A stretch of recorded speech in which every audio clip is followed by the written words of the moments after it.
with this video we're gonna watch, it's talking about how, growing up, how we're raised to be seen and not heard. So I would love to kind of hear your feedback afterwards. Ephraim, go and wash the plates. No. I must have not Hey, you corrected me the first time. I said no. Every day you come in asking the same thing. Go and do this. Go and do that. Your mouth is just moving. Foom, foom, foom, foom. Oh, my mouth is moving. I'm sick and tired of it. Okay. I'm an adult. You need to start treating me like one. This is your house. Go and do it yourself. Okay, I see. Look at you. Foolishness. Dad, can I come back now? Who are you calling that? In fact, who are you? Have we met? Do I know you? Can you please state your name and age? Absolute nonsense. Don't call this number again.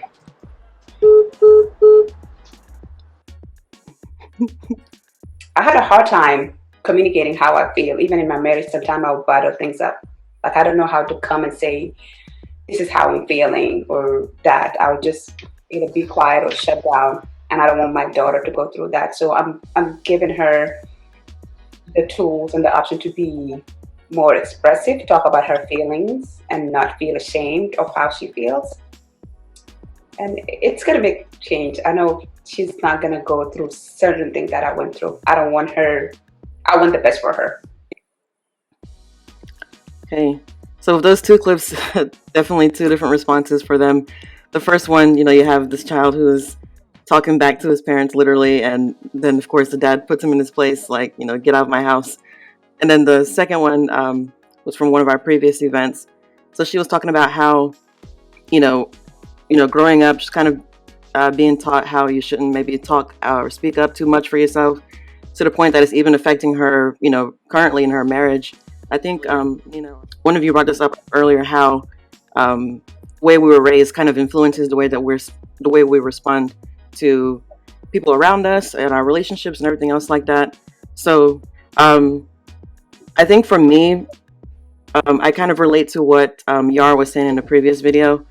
It still affects me in many ways, because I think for the longest, like up until maybe 2 or 3 years ago, it was very hard for me to speak my opinion when it comes to like my elders, if they're saying something that I don't really agree with, because I was raised in this way. You just kind of listen to whatever they say. You don't really push back or anything.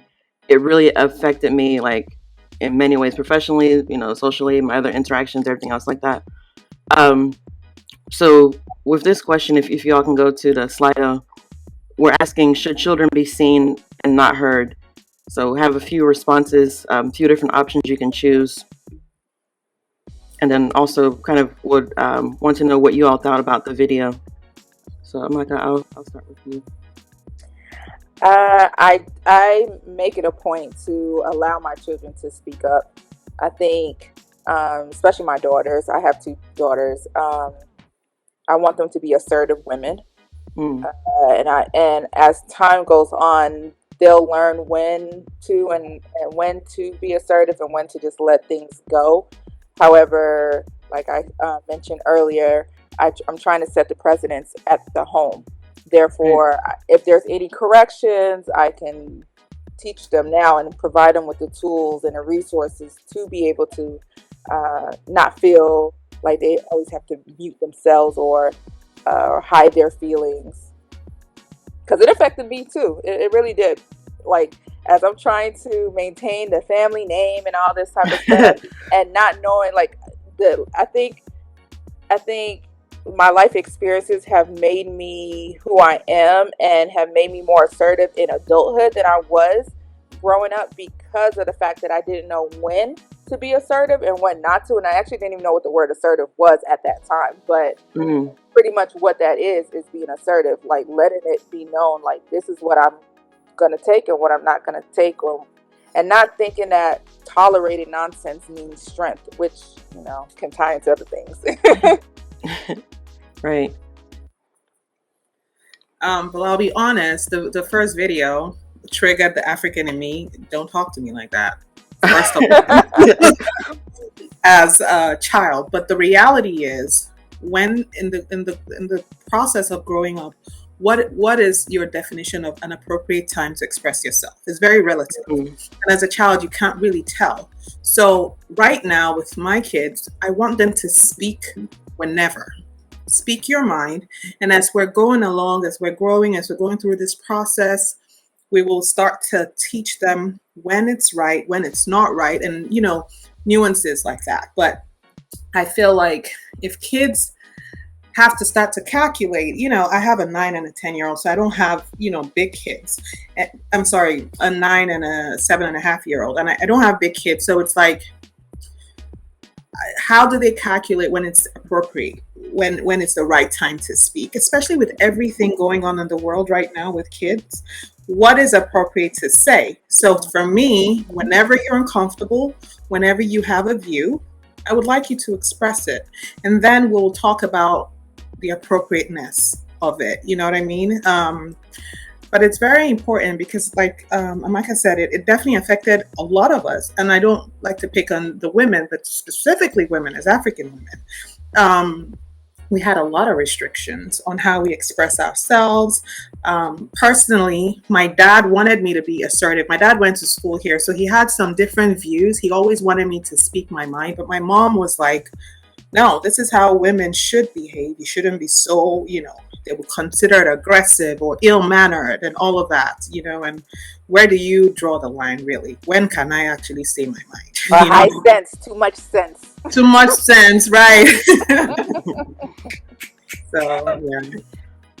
All right. Marlon, how about you?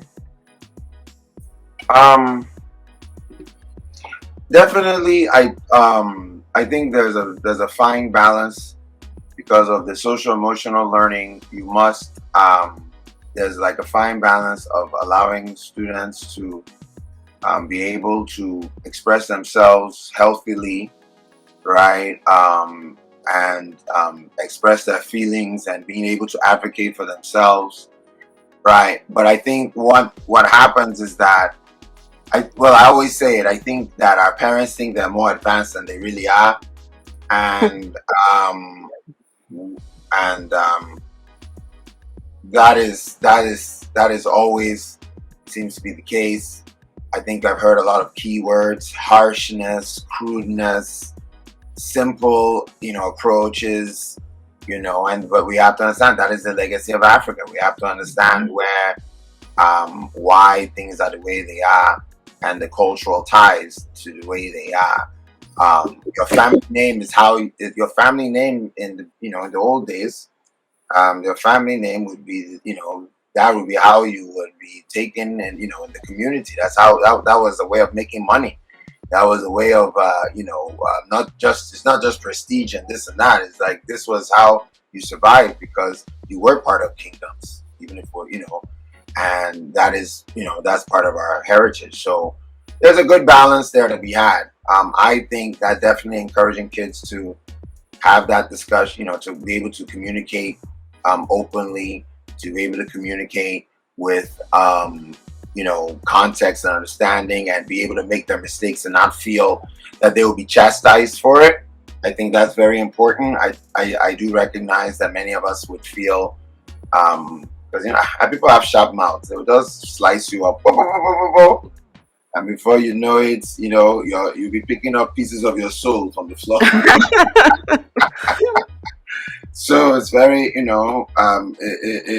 that's the way it is. But inherently, that harshness is because a lot of what we are saying is actually true. And it's so true sometimes that we don't feel that there is a need for niceties, because this is your life we're talking about. So if we tell you, how will you go and find a husband if you are, those kind of very rough things that they say. Look at the way you are eating. I mean, don't you think it will be difficult? All the kind of rude things that they say. It's because in the end of the day, it is healthier to be less thing. But the problem is how you get there. And the journey means as much. And this is something we have to teach our African mothers and fathers, that the journey is just as important as the result. And I think that's the mistake a lot of our parents make. They're more concerned with the results, and they don't care what kind of journey or how, what the consequences are for pushing and prodding and, and making sure we are going for excellence. We are raised to be excellent. We are the most arrogant Africans in the whole world. We all know. And it's because there is such a thing as Nigerian exceptionalism. And I think that Nigerians need to talk about it like that, so we can also own it a little more and understand why we push our kids. Our kids we're simply always been more creative.